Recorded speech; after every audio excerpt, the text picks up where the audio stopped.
Good morning, students. Welcome to the next lecture on our subject, that is Basics of Civil Engineering.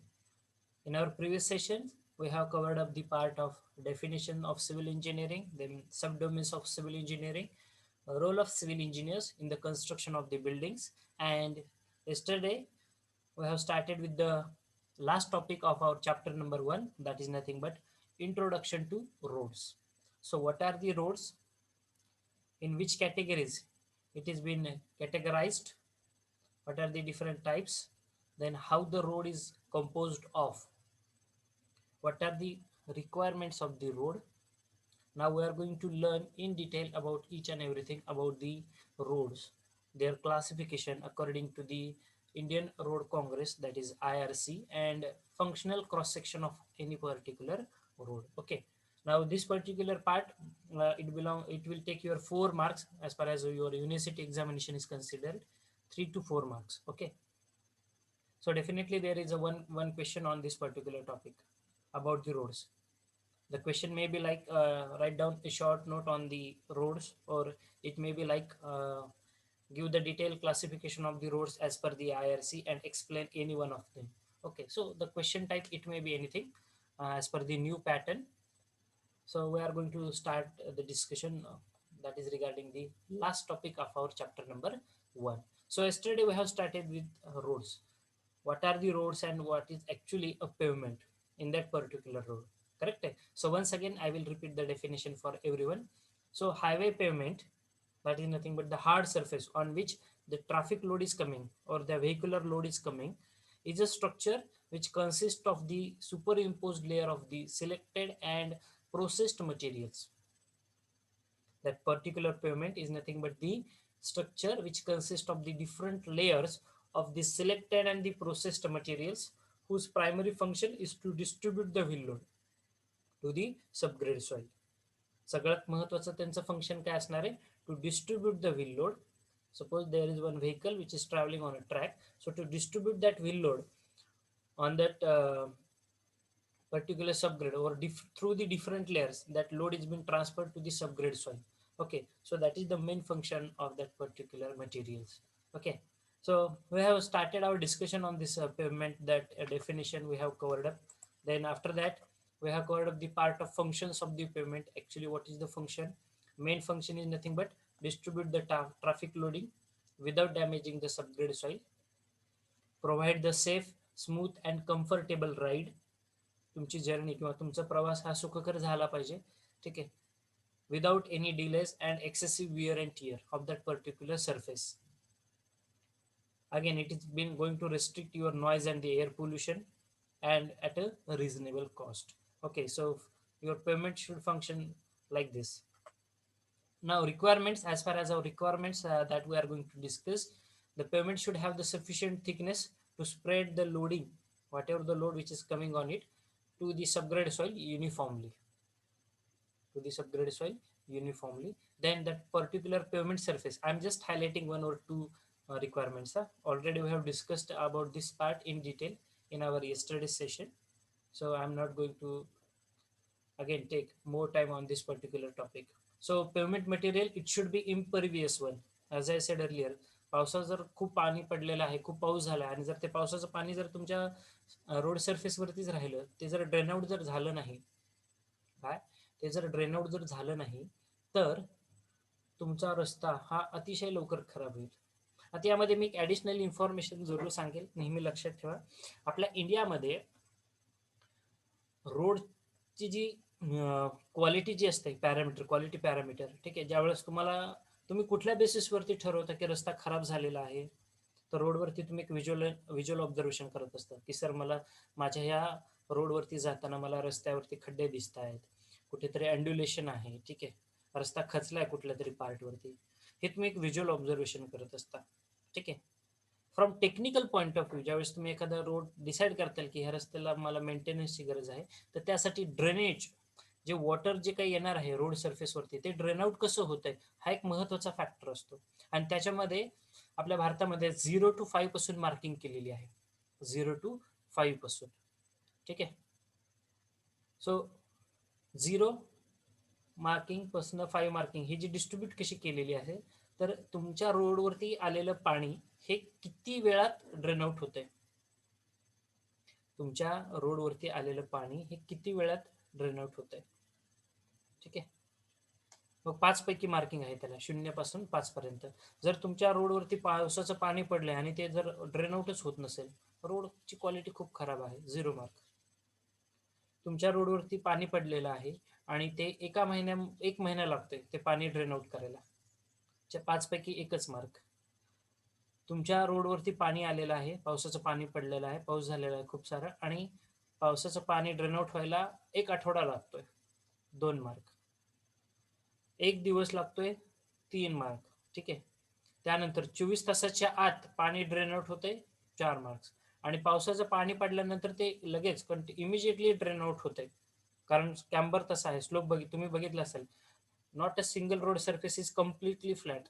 आपला रस्ता जो असतो हा कधीच फ्लॅट नसतो. एक्झॅक्टली काय केलेलं असतं, you can see the video. Okay, माझ्या व्हिडिओवरती तुम्ही पिन करा, see the expressions of my hand. ठीक आहे. Our road surfaces are not exactly flat. ठीक आहे. एक मोबाईल वगैरे दाखवतो. ठीक आहे. असा एक्झॅक्टली फ्लॅट सर्फेस नसतो रस्त्याचा. कसा असतो रे तो, it's like A triangle. Okay, असा एक शेप दिलेला असतो त्याला. कशासाठी असा शेप असतो, त्याला कॅम्बर असं म्हटलं जातं. I can show you in the next picture. Just to drain out the water which is coming on it. पावसाचं जे काही पाणी पडलेलं आहे ते ड्रेन आउट होण्यासाठी ती अरेंजमेंट असते. ठीक आहे. सो रोडच्या सरफेसवरती जे काही वॉटर येतंय ते वॉटर किती मिनिटात ड्रेन आउट होतंय त्यावरती आपण रोडचे मार्किंग आणि रोडची क्वालिटी डिसाईड करत असतो. हा एक पॅरामीटर आपण घेत असतो. ठीक आहे. आणि यानंतर आहे सर्व्हिसेबिलिटी इंडेक्स कुठल्याही रोडचा सर्व्हिसेबिलिटी इंडेक्स. ठीक आहे. I think I have explain that what 0 to 5 marking. ठीक आहे. Based on the how much time it will take to drain out the water which is coming on the surface of the road. Okay, it is going to take more than 1 month, it is going to take 1 month, 1 week, 24 hours, less than 24 hours, and immediately. Okay, so based on that parameters we are going to decide drainage conditions, what quality of the roads we are having. Okay, so that's all about the requirements of the pavement structures. It should be skid resistance. Again, it is very important. Okay, there is a definitely there is some kind of friction which is going to occur between your tire surface and the road surface. Okay, so because of the friction, the vehicle is going to rotate continuously in the forward or in the backward direction. But if the surface of the road is very smooth, what will happen, your vehicle is going to skid. तुमची गाडी slip होते. Actually जर तुम्ही technical reason बघता गाडी skid होण्याचं, म्हणजे गाडी जी घसरते आपल्या, त्याचं टेक्निकल रिझन मी सांगतो. Whenever you are driving a vehicle, तुम्ही एक गाडी चालवताय. ठीक आहे. ही पण एक ॲडिशनल इन्फॉर्मेशन तुमच्यासाठी असू द्या. ज्यावेळेस तुम्ही गाडी चालवल्यानंतर समोरून जर एखादा ऑब्जेक्ट आलाय, समोरून एक व्हेकल आली किंवा कुठेतरी स्पीड ब्रेकर्स आहेत आणि तुम्हाला गाडीचा वेग तुमच्या कमी करायचा आहे, तुम्ही काय करता, ब्रेक अप्लाय करत असता. बरोबर आहे. सो ज्यावेळेस तुम्ही हा ब्रेक अप्लाय करत असता तो ब्रेकिंग फोर्स ऍक्ट होत असतो तुमच्या व्हेकलवरती. But when your braking force is more than whatever the centrifugal force which is acting on you, म्हणजे तुम्ही जर गाडी फॉरवर्ड डायरेक्शन मध्ये जाताय तर तुमच्या एक्झॅक्टली परपेंडिक्युलर डायरेक्शन मध्ये सेंट्रिफ्युगल फोर्स ऍक्ट होतोय. ठीक आहे. मग हा ज्यावेळेस तुमचा ब्रेकिंग फोर्स हा सेंट्रिफ्युगल फोर्सपेक्षा जास्त होतोय, ठीक आहे, त्यावेळेस तुमची गाडी स्किड होते. ठीक आहे. Civil engineering students, they will learn in highway engineering also in their third year of engineering, uh, in detail about this particular concept. So that is one technical reason. So let's move towards history of the road development. Again, this additional part I'm going to take for you. uh, our road history, construction of the road started from the Roman era. Okay, Roman era, then French era, then British, then modern pavements that you are going to see. I'm not going to discuss in detail about it. Okay, classification of the pavements, that is with respect to the purpose or the classification by the function, it has been mentioned over here. Okay, now types of pavement classification, we will discuss that part in the last part. Okay, so directly I'm heading towards the next point, that is types of pavement. Now actually in the India, we are going to follow two types of the payments. One we called it as a flexible payment, and second we called it as a rigid payment. Okay. So what is flexible? Flexible is nothing but bituminous roads. ज्याला तुम्ही bituminous road, डांबरी रस्ते ज्याला म्हटलं जातं, that is nothing but your flexible payments. Rigid payments, your cement concrete payments. जे कॉन्क्रीटचे रस्ते असतात त्याला rigid payment म्हटलं जातं. Now, in between these two words, flexible and rigid, their meaning exist. Okay. याचा अर्थ त्या शब्दांमध्ये दडलेला आहे. Flexible, it's like a rubber. You can stretch it, you can release. Again, it will gain its original position. Again, you are going to stretch it, release it, it will gain its original position. But rigid, rigid is nothing but a hard, brittle surface. If you are going to stretch it, it is not going to stretch. Okay, it will remain constant. Okay. So bituminous pavements, our bituminous pavements are our of flexible pavements. We called it as a flexible pavement, and our cement concrete pavements are nothing but your rigid pavements. Okay, I can show this is some comparison that we have between the flexible and the rigid pavements. We are not going to make any discussion on it. Yes, now you can see this on this picture. Okay, what I want to suggest to you, you can see the first picture is of flexible pavement and second picture is of a rigid pavement. Okay, so rigid pavements, they are more economical when we are going to consider the fuel consumption and the deflection which is going to occur. See, कुठल्याही road construction मध्ये म्हणजे ज्या rigid payment जर बोलायचं झालं cement कॉन्क्रीटचा, हा तुमचा एक स्लॅब सेक्शन असं कन्सिडर केलं जातं. Please see the pointer which I am scrolling. This is your slab section, and because of the loading, what will happen, there is a movement which is going to occur. there is a some kind of deflection, and also there is movement which is going to occur in this particular rigid pavement. Okay, so this particular movement we have to resist. If you see the flexible pavements, this we are not going to consider the flexural strength because we are not going to use the concrete. दोन्ही मधला सगळ्यात महत्त्वाचा फरक असतं, flexible payment म्हणजे तुमचा डांबरी रस्ता आणि रिजिड पेमेंट म्हणजे तुमचा सिमेंट कॉन्क्रीटचा रस्ता. फ्लेक्झिबल पेमेंटची जी लाईफ असते ही 10 ते 12 वर्ष असते. रिजिड पेमेंटची लाईफ ही 20 ते 30 वर्ष असते. ठीक आहे. फ्लेक्झिबल पेमेंट कन्स्ट्रक्ट करण्यासाठी तुम्हाला खर्च हा कमी लागतो. एक तुम्हाला अंदाजे सांगतो, 1 किलोमीटर रस्ता बांधायचा असेल तर तुम्हाला ॲव्हरेज 35 ते 40 लाख रुपये लागतात. 1 किलोमीटरचा रस्ता बांधायचा असेल तर ॲव्हरेज 35 ते 40 लाख. तेच रिजिड पेमेंट जर तुम्हाला बांधायचं असेल, कॉन्क्रीटचा रस्ता जर बांधायचा असेल तर तुम्हाला ॲव्हरेज एक 60 लाख 50 ते 60 लाखापर्यंत खर्च येत असतो. ठीक आहे. नेक्स्ट डिफरंट आहे, रिजिड पेमेंटची initial cost of construction he flexible पेमेंटची इनिशियल कॉस्ट ऑफ कन्स्ट्रक्शन ही कमी आहे. तेच रिजिड पेमेंटची इनिशियल कॉस्ट ऑफ कन्स्ट्रक्शन ही जास्त आहे. ठीक आहे. फ्लेक्झिबल पेमेंटची maintenance cost after the construction हे कंटिन्युअसली मेंटेनन्स करावं लागतं त्याला. तेच रिजिड पेमेंटमध्ये लाईफ ड्युरेबिलिटी चांगली आहे कारण कॉन्क्रीट सरफेस हार्ड आहे. ठीक आहे. फ्लेक्झिबल सरफेस बिट्युमिनस पेमेंट आहे. हे बघता तुम्ही गाडीची मोशन, हे चित्र त्यासाठी मी तुम्हाला इनपुट केलं. ह्या दोन पिक्चर्समध्ये काय डिफरन्स होत दिसतोय रे तुम्हाला? ठीक आहे. So there is more fuel consumption as per as our flexible pavements are considered. Okay, you can see the nature of the here the pointer which I'm scrolling. Okay, such type of nature is going to occur whenever you are traveling on the flexible pavement surface. Okay, not exactly in the in such manner where is at a very small extent such deflection or such things movement is going to occur. But as far as our rigid pavement is considered, as it's a concrete surface, it's a hard surface. It's a hard surface. But one more only drawback I'm interested to discuss about is, yes, more friction or not. That is what I'm going to discuss it. Okay. Only the drawback, rigid pavement आणि flexible payment, concrete पेमेंटचं जर बघायला जातं ना तर friction जे आहे ना हे फ्रिक्शन जास्त होतं. ठीक आहे. फ्रिक्शन जे आहे हे फ्रिक्शन तुमचं जास्त राहतंय. ठीक आहे.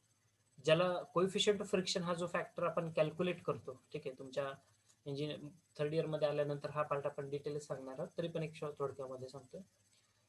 टायर खराब होण्याचे चान्सेस, ठीक आहे, कंटिन्युअसली मोशनमध्ये असल्यामुळं किंवा जे काही मुवमेंट होती तुमच्या गाडीची, टायर जे खराब होतं कॉन्क्रीटच्या सरफेसवरती थोडं लवकर खराब होतं. तेच डांबरी जे रस्ते आहेत त्यामध्ये जर कॉन्क्रीटच्या रोडवरती तुमचं टायर जर 6 महिन्यात खराब होत असेल तर ते डांबरी रोडवरती 6.5 ते 7 महिन्यामध्ये खराब होऊ शकतं. म्हणजे टायर खराब कशामुळे होतंय? खराब म्हणजेच काय, in the sense what I want to suggest, friction. कारण गाडीची मोशन जी आहे कंटिन्युअसली हार्ड सरफेस आहे, ठीक आहे, या हार्ड सरफेसवरती त्या टायरची मोशन होते. तेच बिटुमिनस पेमेंट आहे, there is some the friction is with respect to the surface is very good, ठीक आहे. त्यामुळं टायरचं जे विअर अँड टिअर जे होतं ते विअर अँड टिअर रिजिड पेमेंटमध्ये थोडंसं जास्त होतं. मी असं म्हणणार नाही, not at a greater extent but at a very smaller extent. Rigid flexible पेमेंटपेक्षा रिजिड पेमेंटमध्ये टायरचं विअर अँड टिअर म्हणजे त्याची झीज, घर्षण आणि त्याची झीज हे जास्त प्रमाणामध्ये होते, ठीक आहे. हा एवढाच एक ड्रॉबॅक आहे. But quality, durability and everything rigid pavement will always take over the flexible pavements. यापूर्वी आपल्याकडे आता जर चित्र बघताय भारतामध्ये जवळपास 70 ते 80% रोड हे तुम्ही डांबरी रस्त्याने बघितलेले आहेत, कारण आधी डांबरीत रस्ते बांधायचे. आता जे ट्रेंड बदललंय for the last more than 10 years, ठीक आहे, आता जर तुम्ही कुठे बघताल तर रिजिड पेमेंटचेच कन्स्ट्रक्शन दिसेल तुम्हाला, कॉन्क्रीटचे रस्ते. का? कारण एकदा बांधल्यानंतर टेन्शन नाही आहे. एक 10 वर्ष 15 वर्ष त्या रोडला काहीही होत नाही, ठीक आहे. एक मायनर मेंटेनन्सचे काम होतं. तुमच्या डांबरी रस्त्यांचा प्रॉब्लेम काय आहे? जर त्या क्वालिटी पॅरामीटर्स जर तुम्ही अचीव्ह केले नाही बांधकाम करत असताना तर ते रस्ते खूप लवकर खराब होतात. 8 महिन्यात, 1 वर्षात, 2 वर्षात, 5 वर्षात, कितीही तुम्ही अटेंड करा, ठीक आहे. त्यामुळं सध्या जो भर आहे कॉन्क्रीटचे रस्ते बांधण्यावरती जास्त आहे. तुम्ही तुमच्या ग्रामीण भागातले जे रस्ते बघताल, जे प्रधानमंत्री ग्राम सडक योजना PMGSYची जी स्कीम आहे आपली, ठीक आहे, त्यामध्ये त्या अंतर्गत जे रस्ते बघताल सगळे कॉन्क्रीटचे रस्ते आहेत, ठीक आहे. कारण एकदा बांधल्यानंतर त्याची ड्युरेबिलिटी खूप चांगली आहे, सरफेस हार्ड आहे असतो, ठीक आहे. तेच तुमच्या डांबरी रस्त्यामध्ये ती ड्युरेबिलिटी जी असते ती कमी राहते, लवकर खराब होतात ते ॲज कम्पॅरिझन, ठीक आहे. सो काही गोष्टींमध्ये डांबरी रस्ता चांगला आहे, काही गोष्टींमध्ये कॉन्क्रीटचा रस्ता चांगला आहे. ॲव्हरेज दोन्ही रोड चांगले आहेत, फक्त फरक हा महत्त्वाचा जो मी तुम्हाला सांगितला, विअर अँड टिअर जे आहे हे 1% तरी तुमच्या कॉन्क्रीटच्या रोड सरफेसमध्ये जास्त होतं, ठीक आहे, as compared with the flexible payments. हा एक प्रॉब्लेम आहे त्याचा फक्त, ठीक आहे, डिस्कशनसाठी सांगितलं आहे. Okay, so next part that we are going to discuss. आता हे जे रिजिड पेमेंट आणि जे कॉन्क्रीटचा रस्ता आणि हे जे तुम्ही म्हणताय सर की या सरफेस रस्त्यामध्ये नेमकं काय काय असतं, जर त्याचा क्रॉस सेक्शन म्हणजे एखादा रोड ज्यावेळेस कट करताल तर त्या रोडच्या सरफेसमध्ये ॲक्च्युली हा रोड किती थरांचा असतो, किती लेयर्स असतात, डांबरी रस्त्यामध्ये किती लेयर असतात आणि कॉन्क्रीटच्या रस्त्यामध्ये किती लेयर्स असतात, ठीक आहे. That is what we are going to discuss. You can see the picture. First picture, flexible payment. Second one is your rigid payment. Okay. Surface dressing course, ज्याला टॉप कोर्स असं म्हटलं जातं, म्हणजे प्लेन सरफेस प्लेन केलेला असतो ना, तुमचा डांबरी रस्ता बघितला असेल, रोलरनी छानपैकी त्याच्यावरती रोलर्स फिरवलं जातं आणि प्लेन सरफेस असतो, ठीक आहे. डांबर आणि खडी याचं मिश्रण असतं, त्याला हॉट मिक्स अस्फाल्ट असं म्हटलं जातं. खडीची साईज बारीक असते, ठीक आहे, कच टाकली जाते. त्यानंतर असतो तुमचा सरफेस कोर्स, हा सुद्धा एक बिट्युमिनचाच लेअर असतो, ठीक आहे, बिट्युमिनस मटेरियलचाच लेअर असतो, बिट्युमिन आणि कोर्स ॲग्रिगेट. खडी म्हणजे कोर्स ॲग्रिगेट आणि वाळू म्हणजे फाईन ॲग्रिगेट, हे शब्द आता लक्षात ठेवा, ठीक आहे. खडीला काय म्हणतात इंग्लिशमध्ये आपल्या सिव्हिल इंजिनिअरिंग लँग्वेजला? कोर्स ॲग्रिगेट्स. आणि वाळूला काय म्हटलं जातं? तर फाईन ॲग्रिगेट्स, ठीक आहे. So surface course again it will consist of your mixture of your coarse aggregate and the bitumen, okay, along with the filler materials. Base course again it may and may not be, both cases. In the base course also we can use some kind of one layer of the bituminous concrete or directly we can put the coarse aggregates, okay. Then your sub base, it is going to be formed by the your GSBs, that is granular sub bases. Coarse aggregates असतात but size is going to be varied, okay. आता प्रत्येक लेअरची size मध्ये काय काय खडीची size असते हेही मी तुम्हाला explain करेल, ठीक आहे, if the time permits me. After that the bottom layer is nothing but your natural subgrade. Rigid पेमेंटमध्ये टॉप सरफेस हा तुमचा असतो कॉन्क्रीटचा, ज्याला PQC असं म्हटलं जातं. काय म्हटलं जातं? PQC. Now what is this PQC? P stands for pavement, Q stands for quality, and C stands for the concrete. Pavement, quality, concrete. PQC stands for pavement, quality, concrete. Okay.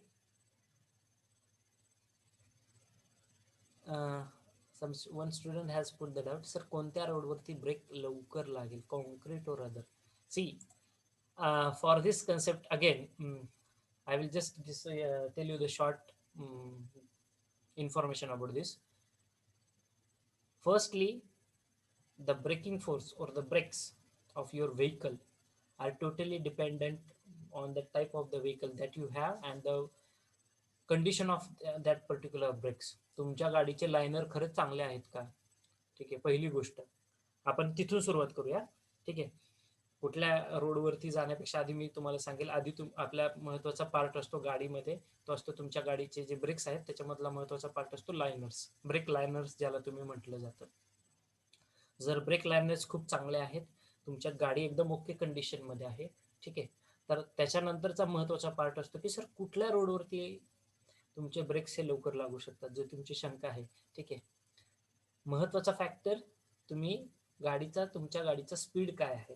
Average economical speed आहे, 40 ते 50च्या स्पीडने तुम्ही जाताय, 70च्या स्पीडने जाताय, 80च्या स्पीडने, कुठल्या स्पीडने जाताय हा एक महत्वाचा फॅक्टर. आणि दुसरं म्हणजे ब्रेकची इफिशियन्सी. ठीक आहे, आता आपल्या कन्स्ट्रक्शन सेक्टरमध्ये, ठीक आहे, गाडी जर एखादी स्लिप झाली किंवा ब्रेक तुम्ही लावताय, बरोबर आहे, मग ब्रेक लावल्यानंतर गाडी काय इमिजिएटली जागेवरती थांबते का? नाही थांबत. ती काहीतरी डिस्टन्स ट्रॅव्हल करत असते, बरोबर आहे, काहीतरी डिस्टन्स ट्रॅव्हल करते. ब्रेक दाबू नये अप्लाय केल्यानंतर. हा जो पार्ट आहे that we called it as a brake efficiency. ठीक आहे, आणि आपल्या सिव्हिल इंजिनिअरिंग फील्डमध्ये ज्यावेळेस तुम्ही रोडचं कन्स्ट्रक्शन करत असता, मग तो डांबरी रस्ता असू द्या किंवा मग तो तुमचा रिजिड पेमेंट असू द्या, ठीक आहे, त्यामध्ये ब्रेक इफिशियन्सी वरती डिसाईड होतं की तो ब्रेक किती मिनिटात लागणार आहे. आणि आपल्या डिझाईनमध्ये ज्यावेळेस तुम्ही एखादा रस्ता बांधत असता, कुठलाही असू द्या, मग तो फ्लेक्झिबल असू द्या किंवा तुमचा रिजिड पेमेंट असू द्या, डांबरी किंवा कॉन्क्रीटचा रस्ता असू द्या, ब्रेक इफिशियन्सी आपण 50% अझम करत असतो. किती करत असतो आपण? 50% अझम करत असतो, नॉट 100%. ओके, नॉट 100%, 50% अजून करतोय. म्हणजेच काय की बाबा गाडीचा मी ब्रेक ज्यावेळेस अप्लाय करेल, मग तो कॉन्क्रीटचा असू द्या, आणि दोन्हीकडे ब्रेक, ते मी जसं सांगितलं हे फॅक्टर्स आहेत की कुठल्या कंडिशनवर, आधी तुम्हाला काय बघावं लागेल की ब्रेक कुठल्या रोड सरफेसवरती लवकर लागतो, कुठल्याही सरफेसवरती तो लवकर लागतो इमिजिएटली. तो लवकर कधी लागेल? आधी तुमच्या गाडीचे लायनर्स जर प्रॉपर वर्कआउट करत असतील, ब्रेक लायनर्स, गाडी जर प्रॉपर कंडिशनमध्ये असेल, गुड कंडिशनमध्ये असेल, आणि त्यानंतर ब्रेक इफिशियन्सी तुम्ही काय कन्सिडर करताय. ठीक आहे, मग ब्रेक इफिशियन्सी आपण आपल्या डिझाईनमध्ये फ्लेक्झिबल आणि रिजिड दोन्हीसाठी सुद्धा आपण 50%च अज्युम करतो. म्हणजे ब्रेक दाबल्यानंतर it will take some time, your vehicle should be in the continuously, it should be in continuous motion, okay, at for some time, and then it will going to stop, not only exactly at that moment. आत्ता गाडी 60च्या स्पीडने नुसतं break दाबलं लगेच गाडी जागेवरती थांबली असं होणार नाही, कारण ब्रेक इफिशियन्सी आपण 50% अजून करत असतो. आणि तसंच होतं ते, तुमची गाडी इमिजिएटली स्टॉप होते का? नाही. ठीक आहे, सो कुठलाही पेमेंट असू द्या, या फॅक्टरवरती तुमच्या गाडीचा ब्रेक लागत असतो.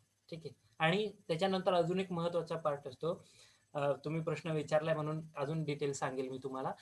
PIEV नावाचा एक कन्सेप्ट असतो आपल्याकडे, परसिप्शन, इंटेलेक्शन, इमोशन्स अँड व्होल्युशन, ज्याला असं म्हटलं जातं. तो असतो आपल्या मानवाचा बिहेवियर.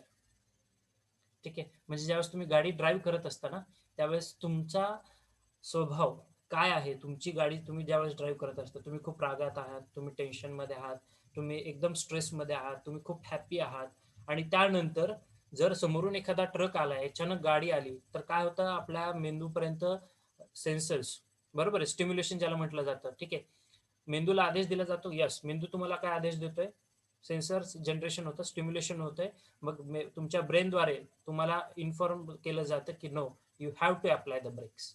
काय आदेश मिळतो? You have to apply the brakes. मग हे ब्रेक अप्लाय करण्यात ही तुम्ही ऍक्टिव्हिटी परफॉर्म करता. ठीक आहे, सो रोड युजर कॅरेक्टरिस्टिक्स तुम्ही सिव्हिल इंजिनिअरिंग फील्डला जर असताल तर हायवे इंजिनिअरिंग जो आपला थर्ड इयरला सब्जेक्ट असतो त्यामध्ये या डिटेल पार्ट दिलेला आहे. ह्या सर्व गोष्टींवरती डिसाईड होतं की गाडीचा ब्रेक कधी लागतो. ठीक आहे. Okay, so I hope I have clear the doubt at some point, some extent, because there is so much to discuss. ठीक आहे, खूप सारा आहे तुम्हाला इन डिटेल सांगायला, but we are having some time constraint. Okay, because we are not going to take so much time in such discussion also. Still, if you have the doubts, you can put it in such way. I will resolve it in short. Okay. Okay, so next, yes, now you can see it's a nice picture that I am having. Okay, there are two pavements, types of the pavements that we have: flexible and the rigid. You can see on the presentation. Okay, first layer or the first picture is of your flexible pavement, second is of your rigid pavement. ठीक आहे. डांबरी रस्ता आहे हा. डांबरी रस्त्यामध्ये वरचा तुमचा सरफेस कोर्स आहे, दुसरा लेअर बघते तुम्ही बेस कोर्स आहे. ठीक आहे, तिसरा सब बेस कोर्स आहे. ठीक आहे. लोड बघा कसा ट्रान्सफर, हे तुमच्या गाडीचं चाक आहे, हा तुमच्या रस्त्याचा सरफेस आहे, बघताय तुम्ही खडी वगैरे दिसते तुम्हाला बेस कोर्सला. ठीक आहे. बघा, फ्लेक्झिबल पेमेंट म्हणजे डांबरी रस्त्यामध्ये लोड कसा ट्रान्सफर होतो. लोड कसा ट्रान्सफर होतोय डांबरी रस्त्यामध्ये, the load is been transferred through the different layers of the pavement. कसा ट्रान्सफर होतोय, it is transferred through the different layers of the pavement. ठीक आहे, इन दिस पर्टिक्युलर फॅशन. तेच रिजिड पेमेंट मध्ये काय अज्युम केलं जातं, as the name indicates, rigid म्हणजेच काय, hard, brittle. Okay, hard surface आहे. ठीक आहे. सो या पेमेंट, ह्या रिजिड पेमेंटमध्ये सगळ्यात महत्त्वाचा फॅक्टर असतं रोडचं डिफ्लेक्शन. ठीक आहे, कारण हार्ड सरफेस आहे ना, तो सहजासहजी तो वाकणार नाहीये लाईक युअर फ्लेक्झिबल पेमेंट. ठीक आहे, मग त्याच्यामध्ये काय होतं, एक छोटंसं मुवमेंट ऑकर होणार आहे, डिफ्लेक्शन ऑकर होते. मग या पद्धतीने तुमचा लोड हा डिस्ट्रीब्यूट होत असतो रिजिड पेमेंटमध्ये. ठीक आहे. रिजिड पेमेंटमध्ये परत एकदा लक्षात घ्या कशा प्रकारचे लेयर्स असतात. पहिला लेयर असतो तुमचा PQC, पेमेंट क्वालिटी कॉन्क्रीट. त्याखाली तुमचा DLC म्हणजे ड्रायलिंग कॉन्क्रीट. असे दोन कॉन्क्रीटचे थर असतात. एक वेगळ्या ग्रेडचं कॉन्क्रीट थर असतो. पहिलं कॉन्क्रीट PQC ज्याला म्हटलं जातं, दुसरं कॉन्क्रीट जे असतं, दुसरा थर कॉन्क्रीटचा, त्याला DLC, ड्राय लिन कॉन्क्रीट असं म्हटलं जातं. आणि ह्या दोन्ही कॉन्क्रीटच्या लेअरमध्ये एक पॉलिइथालिनची शीट असते. प्लास्टिकची शीट आथरलेली तुम्ही बघितली असेल रोडवरती जाताना, जे कॉन्क्रीटचे रोड काम चालतं ना, कॉन्क्रीट पेमेंटचं, तिथे बघितलं असेल असे प्लास्टिकची शीट आथरतात. ते दोन कॉन्क्रीटच्या लेअरमध्ये ती प्लास्टिकची शीट असते. ठीक आहे, मोनोलिथिक होऊ नये म्हणून, म्हणजे लोड आल्यानंतर दोन्ही लेअर जर एकमेकांमध्ये गेले तर तसं होऊ नये यासाठी ती शीट असते, डिफरन्स करणं, त्या दोघांना डिफरन्शिएट करण्यासाठी. ठीक आहे. सो DLCचा लेअर आणि त्यानंतर परत तुमचा सबबेस कोर्स आणि खाली तुमची सॉईल असा थर असतो. तेच तुमच्या डांबरी रस्त्यामध्ये तुमचा सरफेस कोर्स, विअरिंग कोर्स म्हणजे डांबरीचाच लेअर, त्यानंतर तुमचा बेस कोर्स हा बिट्युमिन चा लेअर असणार आहे तुमचा बिट्युमिनस कॉन्क्रीट, त्यानंतर तुमचा सबबेस कोर्स ही तुमची खडी असणार आहे, ग्रॅन्युलर सबबेस, आणि त्यानंतर खाली तुमची माती. ठीक आहे. आता प्रत्येक या रोडमध्ये सुद्धा खूप टाईप्स आहेत, मी डिटेलमध्ये डिस्कस नाही करणार. ठीक आहे. कशा पद्धतीने असणार आहेत की याच्यामध्ये बेस लेअर कुठला असतो सर, काय असतो. ठीक आहे. So what we are interested in, we are interested in the IRC classification. Okay, heavy load असं डिस्ट्रीब्यूट होतं. Yes, rigid payments. Okay, this is again the basic components of the concrete payments. Okay, now coming back to the point, another point that we are discussing previous. Yes, जसं मी सांगितलं, the load is been transferred through the different layers. ठीक आहे. Rigid पेमेंटमध्ये वरचा layer सगळ्यात महत्त्वाचा असतो PQCचा, कारण तिथं सगळ्यात जास्त लोड येणार, तिथून तो ट्रान्सफर होतो खाली. ठीक आहे. So let's move towards the next part, that is nothing but the classification of the roads. Okay, I will share the new screen, just give me a minute.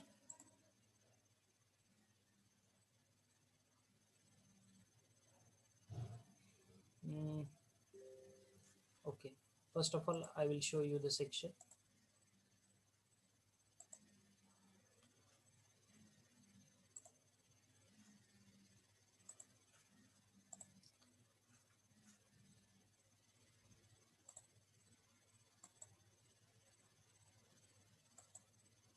Okay, my screen is visible to everyone na? Okay, now you can see This is the cross section of a road which is in embankment, which is in embankment. Okay, now what is embankment? What is this cross section? Let's start our discussion. Okay, that is the next point of discussion. Road in embankment and road in cutting. आता तुम्ही गाडी चालवता, बरोबर आहे. गाडी चालवत असताना तुम्ही फक्त प्लेन सरफेसवरती गाडी चालवता का रे? नाही चालवत, बरोबर आहे. तुम्ही प्लेन सरफेसवरती गाडी चालवता, मध्येच कुठेतरी डोंगरदऱ्यातून रस्ता असतो, बरोबर आहे, घाटातून रस्ता जात असतो. मध्येच कुठेतरी उंच चढ येतो तुम्हाला. ठीक आहे, हे काय झाले तुमच्या रोडमध्ये, तुम्ही जे ऑब्झर्वेशन केलं असेल ट्रॅव्हलिंग करत असताना, मध्ये कुठेतरी सर उंच चढ आलेला आहे, मध्ये कुठेतरी तीव्र उतार आहे. ठीक आहे, मग रोड इन एम्बॅकमेंट, रोड इन एम्बॅकमेंट म्हणजे काय, तर तुमचा हा जो काही पार्ट असणार आहे, बाकीचा हा अदर पार्ट, डोंगरदऱ्यातून ज्यावेळेस तुम्ही डोंगर कट करून त्याच्यामध्ये रोड तयार करताय, ठीक आहे, एखादं सेक्शन, आणि रोड इन कटिंग, ठीक आहे, डोंगरातून रस्ता तयार करायचा आहे, तर काही पार्ट आपल्याला कट करावा लागतो, काही पार्टमध्ये भर टाकावी लागते. ठीक आहे, दोन पद्धती असतात. पहिलं असतं भर टाकणे आणि दुसरा असतो रस्त्यामध्ये जे आहे आपला त्यामध्ये कटिंग करणे. ठीक आहे, so road in filling and road in cutting, there are two different cross sections of the road. Road in cutting, road in filling. So the road which is in filling, we called it as a road in embankment, and the road which is in cutting, we called it as road in cutting. Now on the screen you are going to see the cross section of the road.